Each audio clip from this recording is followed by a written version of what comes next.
신약성경 410면 요한계시록 12장 1절로 6절까지 말씀입니다.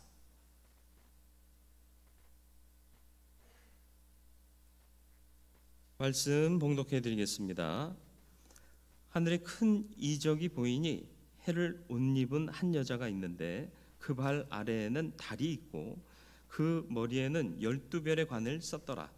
이 여자가 아이를 베어 해산하게 되매 아파서 애를 쓰며 부르짖더라. 하늘에 또 다른 이적이 보이니 보라, 한 큰 붉은 용이 있어 머리가 7이요 뿔이 10이라. 그 여러 머리에 7 왕관이 있는데 그 꼬리가 하늘의 별 3분의 1을 끌어다가 땅에 던지더라.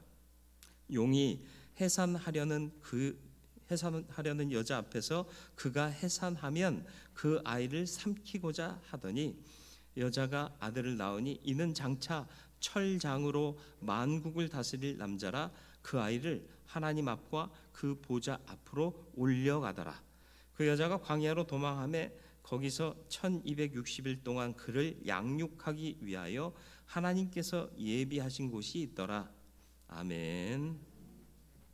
오늘도 말씀 앞에 섰사오니 말씀 들을 때 주의 음성 듣게 하시고 말씀 속에서 주의 길을 보게 하시고 주의 명을 듣고 순종할 수 있는 선한 마음을 허락하여 주옵소서.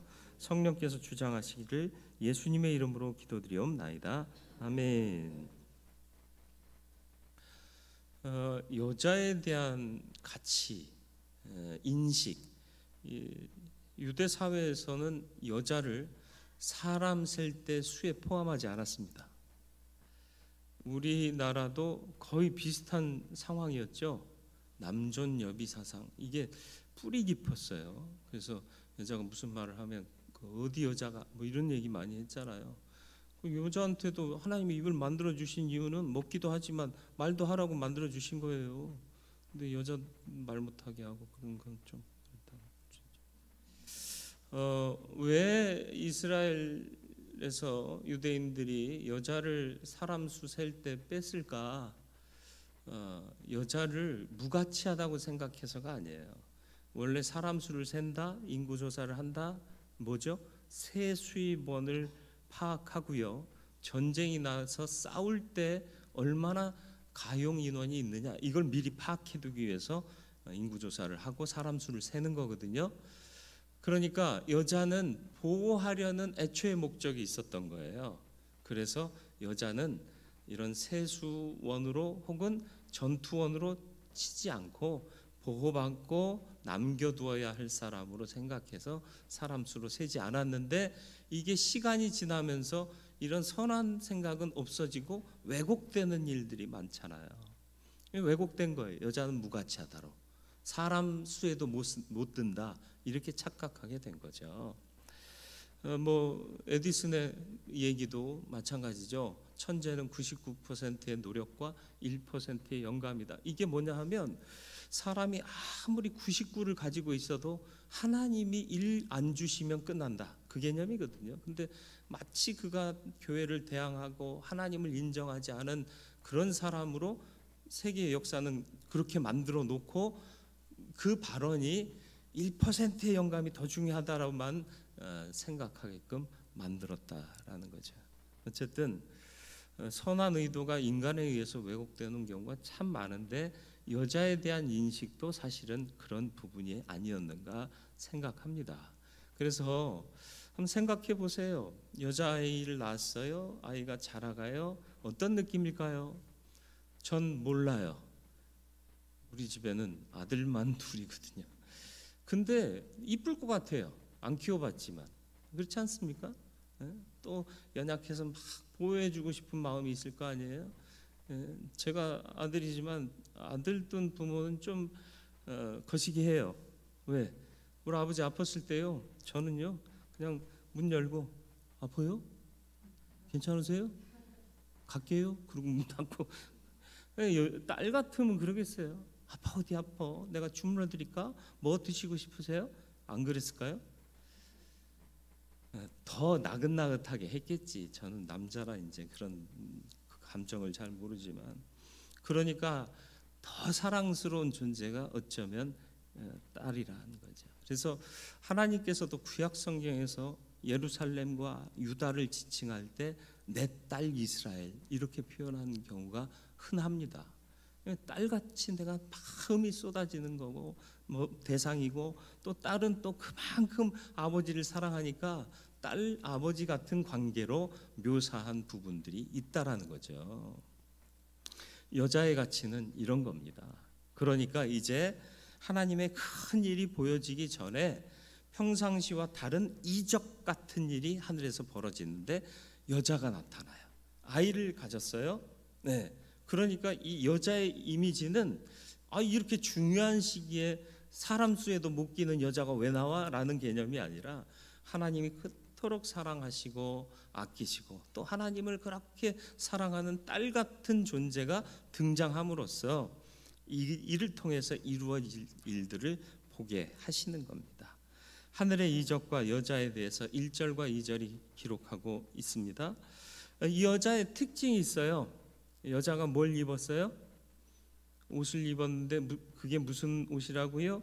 해를 옷 입었다 그랬습니다. 해가 뭐죠? 상징하는 바가 뭐예요? 하나님의 영광과 존귀, 위엄 이런 것들이 다 담겨 있는 것이 해예요. 그것을 옷으로 입고 있다. 하나님의 은혜를 입었다. 하나님의 은혜를 입은 자 누구죠? 마리아가 기억나지 않으세요? 그가 잉태했는데 그 안에 있는 자가 메시아잖아요. 철장으로 세계를 다스릴 자 아닙니까? 그러니까 마리아를 통해서 예수 그리스도 구원의 주가 오신 것에 대해서 다시 기억나게 하면서 심판의 날에도 이와 같은 일이 있을 것이다 라고 보여주고 있는 겁니다. 뭐예요? 예수께서 오셔서 한 일이 뭐예요? 율법주의로 종교화되고 틀에 박힌 생각으로 사람들을 죄인 만들고, 그리고 버려진 사람들 돌아보지 않는 그런 세상 속에 오셔서 죄인들, 가난한 자들, 소외된 자들, 병자들 만나시면서 그들을 치유하시고 그들에게도 천국 소망을 주셨던 분이 예수 그리스도 아닙니까? 소망으로 낙심한 자를 일어서게 하셨던 분이 예수 그리스도. 그분이 말세에도 오실 거다. 그걸 상징적으로 보여주고 있는 것입니다. 저와 여러분들이 이 의미를 잘 기억하실 수 있었으면 좋겠습니다. 예수 그리스도를 이렇게 품고 있는 이 여인은 교회를 상징해요. 또 철장으로 만국을 다스릴 남자 역시도 교회입니다. 예수 그리스도가 교회의 머리시거든요. 그러니까 여자로 대변된 교회와 또 다스릴 자로 표현된 교회, 양자가 다 교회여야 한다라는 거예요. 무슨 말인가 하면 미래를 대비하기 위해서 교회는 생명을 잉태하고 있어야 된다. 그리고 그 속에서 나온 자들은 또 불의한 세상 속에서 하나님의 영광을 나타내야 할 교회들이다라는 것을 보여주고 있다라는 것이죠. 저와 여러분들이 참된 교회로 하나님 편에 서 있고 하나님의 영광을 나타낼 수 있는 그런 귀한 은혜를 아는 교회로 이 땅에 살아가기를 주님의 이름으로 축원을 드립니다. 마태복음 25장에 보면 여인들이 혼인잔치에 준비를 합니다. 10처녀가 있는데 5처녀는 노는 것에 빠져서 나중에 기름 채우지 뭐 하고, 이스라엘에서는 신랑이 밤에 오거든요. 근데 노는데 빠져서 기름을 채우지 않아요. 그런데 나머지 5처녀는 노는 것보다 기름을 채워야 된다. 왜? 밤에 분명 신랑 오시는데 그 길을 밝히는 게 우리 사명인데 그 길을 밝히지 못하면 안 된다. 그래서 지금 놀 것을 절제하고 기름을 예비해 뒀죠. 결국 어떻게 되나요? 신랑이 올 때 예비한 5처녀는 잔치에 들어가고 예비하지 못했던 즐거움에 빠져 있었던 5처녀는 밖에 버리워져 슬피 울며 이를 갈게 되는 거죠. 양자 모두가 다 교회를 상징합니다. 여자를 통해서 5 처녀가 다 교회예요. 그런데 진정한 교회는 어떤 교회겠느냐? 지금 시류에 흘러가고 따라가고 분위기 편승하고 그러는 게 교회냐? 아니면 주님 오실 그날을 예비하며 지금은 하고 싶고 지금은 이것도 저것도 부럽지만 절제하고 그날을 예비하고 주님 오심을 맞이할 준비를 하는 게 교회냐? 마지막 날 주님 오시면 반드시 바르게 예비한 교회는 잔치에 들어갈 것이다. 그러나 시류에 편승하고 분위기 따라 살고 자기들 좋게만 내 판단에 옳게만 살아간 사람들은 못 들어가게 될 것이다. 하늘의 이적과 여인을 통해서 교회의 존재 가치를 바르게 알고 살아가는 저와 여러분들의 삶이 되기를 주님의 이름으로 축원을 드립니다. 이어 보니 또 하늘에서 또 다른 이적이 나타나요. 여기서 이적이란 기적의 개념이 아니라 평상시와 다른 현상이 나타나고 있더라는 거죠. 평상시와 다른 첫 번째 현상은 교회가 우리에게 보여진 거고요. 두 번째는 교회를 핍박하는 존재가 나타나는데 그가 어떤 모양을 하고 있느냐? 한 큰 붉은 용이다. 한이 뭐예요? 하나라는 의미도 있지만 크다라는 의미가 있어요. 우리나라 말에. 그래서 큰 밭 대전이라는 동네가 있어요. 한글로 뭐라고 불러요? 한밭이다 이렇게 불러요.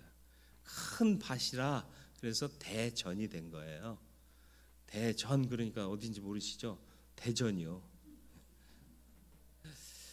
대전의 이름이 한밭입니다. 한밭. 그러니까 한 그러면 크다. 그런데 또 그 다음에 뭐라고요? 크다 또 나왔어요.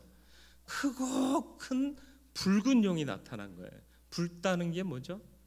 정렬을 의미하기도 하지만 이건 심판의 불을 상징하는 겁니다.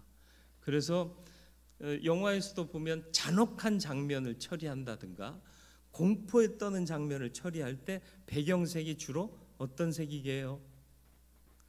빨간색이 아니면 제가 이 말을 왜 하겠어요, 그죠? 붉은색이에요, 붉은색. 이게 불안, 두려움, 공포, 피 그리고 죄악 이런 걸 상징해서 지옥의 색깔인 거예요. 그러니까 지옥의 색깔을 띤 용이 나타났는데 이 용이 뭐 하고 있는 거죠? 어떤 형상을 하고 있죠? 머리가 몇 개? 7개예요. 몸통은 몇 개?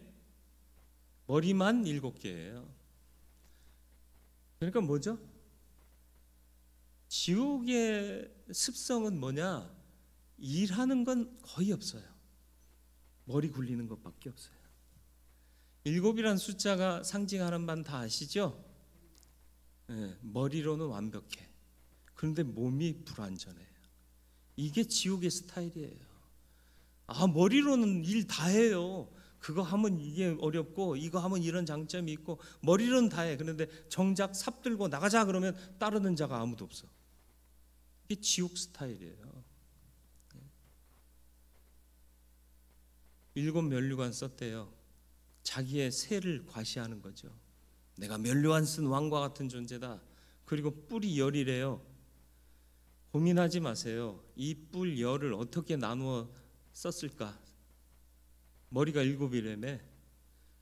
뿔이 하나씩 났으면 7개. 뿔이 2개씩 났으면 14개여야 되는데 왜 10개지? 고민하지 마세요. 이런 거에 고민하라고 그렇게 쓴 게 아니에요. 물론 대부분 아무 생각이 없으시겠지만 고민하는 사람들이 가끔 있어서 하는 얘기예요. 열은 뭐죠? 열도 완전의 개념이에요. 수를 셀 때 열 다음은 뭐라고 해요? 11요. 잘 모르셨어요? 열 다음은 11예요. 왜 11예요? 열하고 하나 더해진 거예요. 11 이렇게 되는 거예요. 10개 딱 한 묶음이 되는 거죠. 그래서 성경에서도 이레라는 표현이 나오는데 그게 11을 의미하지 않습니까? 이것도 완전의 개념이에요. 그러니까는 뿔이 뭐예요? 힘을 상징해요. 힘이 그렇게 가득 차 있는 존재다라는 표현인 거예요. 그러니까 지옥의 존재를 봤더니 붉어요. 지옥의 색깔 띠고 있어요. 흉악한 색깔이에요. 범죄의 색깔이에요. 생명을 빼앗는 색깔이에요. 불안한 색깔이에요. 근데 그 머리가 7이요. 몸통은 하나인데 생각은 잘해. 머리는 잘 굴려. 그런데 정말 행하는 일은 거의 없어요. 지옥 스타일이에요. 여러분, 지옥 스타일로 살고 계시지 않으세요? 머리는 잘 굴리는데 정작 힘써야 될 때 힘 안 쓰고 살고 있지는 않으세요? 돌아보시기를 바랍니다.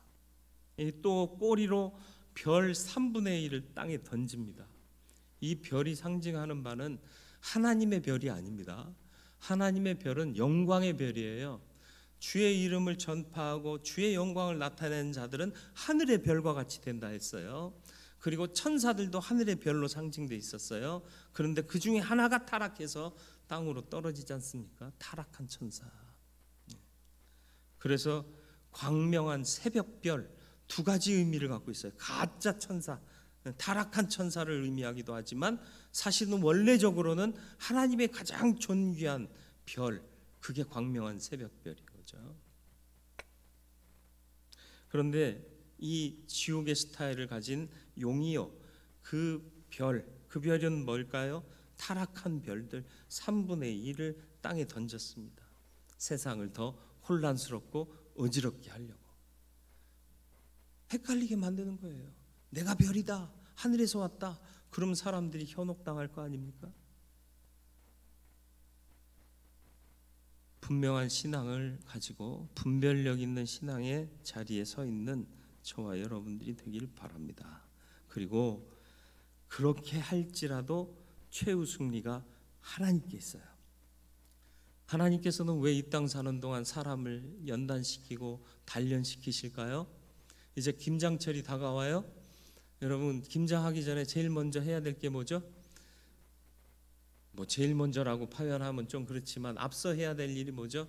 배추 주문하고 젓갈 주문하고. 하지만 내가 해야 될 일은 칼을 갈아야 돼요. 왜요? 안 드는 칼로 배추 썰어 봤어요? 이까이 거 배추 그냥 대충 썰어도 썰리지라고 생각하면 큰 오산이에요. 안 드는 칼 갖고 요리하기가 정말 힘들어요. 만약에 칼이 생명을 갖고 생각이 있는 존재라고 가정을 해봅시다. 칼 갈 때 칼이 뭐라고 그러겠어요? 거기 가려웠는데 시원해요. 좋아요 그러겠어요? 아파요, 그만해 주세요. 저 갈려 떨어져 나가요. 저 점점 작아져요. 불안하고 아프고 괴롭지 않겠습니까? 그런데 갈려야 돼요. 왜? 잘 들어야 되거든요. 의인은 고난이 많다 그랬습니다. 왜요? 의인은 누가 쓰시죠? 하나님이 붙잡고 사용하셔야 돼요. 그렇기 때문에 갈려져야 되는 겁니다. 아프고 괴롭고 힘들지만 갈려져야 하나님 쓰시기에 합당한 존재가 되는 거예요. 의인은 고난이 많은 거예요. 여러분, 언제부턴가 그리스도인들이 고난을 피하기 시작했어요. 그리고 안주하고 편안한 삶을 추구하고 말았습니다. 저와 여러분들이 다시 믿음의 가치를 돌아봐야 할 줄로 믿습니다. 머리는 좋은데 정작 일할 손길이 없는 교회가 될 것이냐, 이게 무슨 스타일이라고 그랬죠? 머리는 많지만 일할 것이 없는, 일할 힘이 없는 지옥 스타일이요. 여인의 아들이 나옵니다. 하나님이 그 아이를 어떻게 한다고요? 용이 해산하면 그 아이를 삼키려고 다 호시탐탐 노리고 있는데 여자가 아들을 낳습니다. 이 자가 누구냐? 장차 만국을 철장으로 다스릴 자다. 그리고 그 아이를 하나님 앞과 그 보좌 앞으로 올려가더라. 먼저 올려갔다는 보도가 나와요. 그리고 나서는 6절에 보면 그 여자가 광야로 애를 안고 도망가는 장면이 나와요. 나중에 승리하고 하나님께 올라가는 거 아닌가요? 맞아요. 그런데 이미 우리는 그리스도의 사건을 봤잖아요. 이미 세상을 정복하시고 승리하시고 올리우셔서 하나님 우편 보좌에 앉으셨잖아요. 그거 기억하라는 거예요. 세상이 두렵게 너를 만들고 있니? 한 큰 붉은 용이 너를 위협하고 있니? 아들 반드시 낳으실 거고 그 낳은 아들이 하나님의 보좌 앞으로 올려갈 거야. 마지막 날에도 똑같을 거야. 그러니까 승리는 하나님 편에 있어 라고 얘기하고 이제 6절 말씀을 이야기하는 거죠. 그때 여자가 아이를 안고 광야로 도망칩니다. 오늘 찬양에도 광야가 나오더라고요. 맞습니다. 광야는 살기 쉬운 곳이 아니에요. 그러나 광야가 우리를 갈아내는 장소라는 걸 잊지 마세요. 하나님께 크게 쓰임 받았던 자들은 다 광야의 시간이 있었습니다. 모세요, 화려한 왕궁에 있을 때는 하나님의 은혜와 능력을 알지 못한 채로 살았어요. 그런데 쫓기는 자 되어서 광야에 들어가서 마침내 하나님을 만나고 이스라엘 백성들을 약속의 땅으로 인도하여 내는 큰 위협을 이루는 지도자로 쓰임 받았습니다. 선지자 중에 가장 위대한 선지자가 누구예요? 엘리야요. 엘리야는 어땠나요? 광야에 도망치던 시절이 있었어요. 로뎀 나무 아래 고개를 쳐박고 탄식하던 날이 있었습니다. 이세벨이 자기 잡아 죽인다니까 광야로 도망쳤어요. 이스라엘 광야 가보셨어요? 큰 거목이 있는 곳은 그렇게 많지 않아요. 낮은 나무들, 특히 로뎀 나무는 짤짤막한 나무라 몸을 다 그늘에 숨길 수가 없어요. 그러니까 머리만 쳐박고 있는 거예요. 뜨거운 햇살 피해서. 그리고는 그가 탄식하잖아요. 뭐라고? 차라리 날 죽여주세요. 그 광야의 시간이 있었기 때문에 엘리야의 놀라운 능력과 역사가 있을 수 있었다라는 거죠. 다윗은 어땠나요? 다윗도 그 젊은 날을 사울왕 목숨을 빼앗으려는 사울왕을 피해 도망하는데 얼마나 기구해요. 적진까지 도망가요. 그래서 또 잡혀. 그랬더니 미친놈 흉내 내가지고 턱 수염에다 침을 질질 흘려가면서 미친놈 행세해서 겨우 살림 받아요. 얼마나 수치스럽고 얼마나 마음 졸이고 얼마나 스트레스 받아요. 그런데 그 과정을 지난 후에 왕으로 세우시고 가장 하나님이 사용하시고자 하는 선지자로 세우시고 노예 근성에 찌들어 있는 이스라엘 백성들을 우여곡절 끝에 가나안 앞으로 인도하는 큰 리더가 되게 하시지 않습니까? 저와 여러분들이 광야로 도망할 때가 올지도 모르고 지금이 때일지도 모르겠어요. 잘 보세요. 6절 말씀. 그 여자가 광야로 도망하며 거기서 숨어 있었더라 라고 표현하지 않고 거기서 1260일 동안 그를 양육하기 위하여 하나님께서 예비하신 곳이 있더라. 무슨 말이에요? 도망친 줄 알고 그냥 피하면 될 줄 알았는데 하나님이 이미 그 아들을 양육하기 위해 예비하신 처소가 있었다라는 거예요. 우리는 광야로 도망치더라도 거기서 양육하고 훈련받아야 되는 거예요. 내가 양육하기도 하고 훈련시켜야 하기도 하지만 나도 양육받고 훈련받아야 된다는 거예요. 그래야 최후 승리를 위한 하나님 편에 설 수 있는 것입니다. 1260일 달로 치면 42달, 연으로 치면 3년 반, 7년 대환란의 반의 시간이에요. 그러니까 환란과 핍박 중에도 하나님의 일을 위해서 피하여 있지만 양육하고 훈련 받아야 된다. 우리도 그래서 지금 시작하려고 하잖아요. 구역 예배 줌으로 하려는데 남자분들은 또 기계를 좀 잘 다루는데 여자분들은 이걸 뭘 만져야 되는지 뭘 만졌더니 되고 똑같이 만진 것 같은데 오늘은 안 되고 환장하고 내가 구역장으로 자격이 있나 없나 막 이런 생각도 들고 걱정하실 필요 없어요. 처음부터 잘했으면 뭐 우리가 다 하나님과 동급이게 못해요. 배워야 돼요. 써야 돼요. 저보다 연배가 많으신 어른 노인이신데 저보다 스마트폰을 더 잘하시는 분이 계세요. 촬영한 동영상 사진 편집해요. 바로 이 자리에서 이거 갖고 그리고 페이스북에다 올려요. 여러분 할 줄 아세요? 못 하세요? 여러분하고 여기 계신 분하고 연배가 그렇게 크게 차이 안 나는데, 저보다 나이가 한참 많으신 분인데 그걸 하시던데요? 왜 못해요? 안 하니까 못한 거예요. 이거 갖고 이거 그냥 내내 붙잡고 1년만 살아봐요. 그 양반보다 더 위대하게 더 잘 편집해서 올릴 수도 있어요. 안 했으니까 못한 거예요. 하면 되는 거예요. 나이 들수록 이것도 귀찮고 저것도 하기 싫고 그래요. 젊은 사람 키워야지. 말은 그래. 근데 키우는 것보다 자기가 안 하고 싶으니까 그런 거예요. 죽도록 충성해야 돼요. 죽을 때까지 충성해야 돼요. 어디 하나님 앞에서 내 나이를 자랑해. 말은 또 나이 갖고 뭐라 그런다고 내 나이가 어때서 뭐 하기 딱 좋은 나이야 뭐 이래가면서 너 늙어봤니 뭐 이런 노래도 부르고, 자기가 불리하면 그런 노래하고 안 그러면 나이 얘기해가면서 이건 젊은 니들이 해 이렇게 책임을 전가하면 되겠냐는 거예요. 하나님의 사람답게 죽을 때까지 충성하시고요. 잘 안 되면 남들 1시간 붙잡고 있을 거 2시간 붙잡고 해봐요. 돼요. 처음에는 안 되죠. 지나고 또 지나고 나면 돼요. 제가 자전거 잘 타요. 어떻게 잘 탈까요? 자주 타니까 되는 거예요. 저 요 근래에는 자전거 거의 안 탔거든요. 옛날에는요 손 놓고 탔어요. 아니 뭐 그런 자전거를 좀 타본 분들은 손 놓고 타는 건 묘기도 아니요. 그냥 하는 거예요. 그래서 어렸을 때 아이스크림 먹으면서 자전거 타봤죠? 자전거 안 타봤구나. 네. 근데 요즘은 못 타겠어요. 두려움이 생겼어. 이러다 넘어지면 어쩌지? 이거 왜 균형이 안 잡히지? 안 하니까 그렇게 되는 거예요.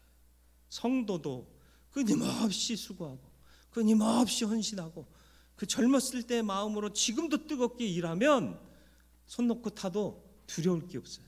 근데 안 하다가 또 타보려니까 핸들을 잡고도 두려워지더라는 거예요.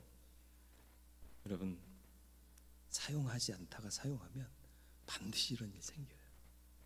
하나님이 어쩌면 이렇게 손 놓고 있던 우리들을 흔들어 깨우셨는지 모릅니다. 이제 다시 충성해라. 이제 다시 변화의 기회를 삼아서 이제 손 놓지 마라. 손 놓지 말라는 얘기가 포기하지 말라. 가만히 있지 말라.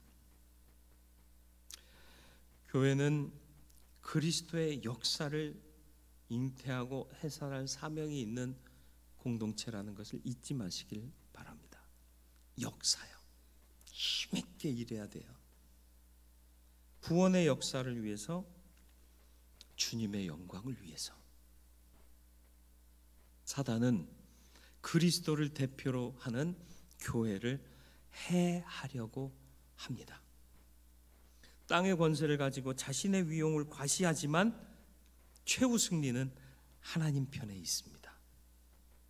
마귀의 권세로 영혼들을 공격하려 하겠지만 하나님이 권세가 더 크고 위대하십니다.